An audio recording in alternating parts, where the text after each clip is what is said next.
I hit this issue today and here is the quick fix that solved it.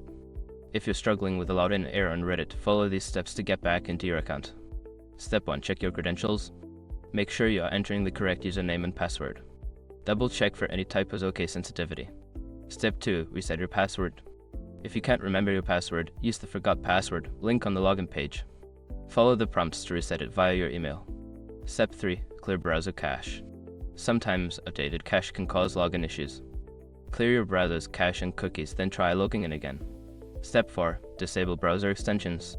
Certain extensions can interfere with website functionality. Temporarily disable any ad blockers or privacy extensions and attempt to log in.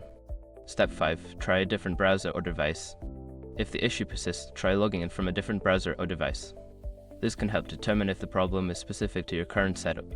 If you follow these steps, you should be able to resolve the login error on Reddit. Good luck and happy browsing!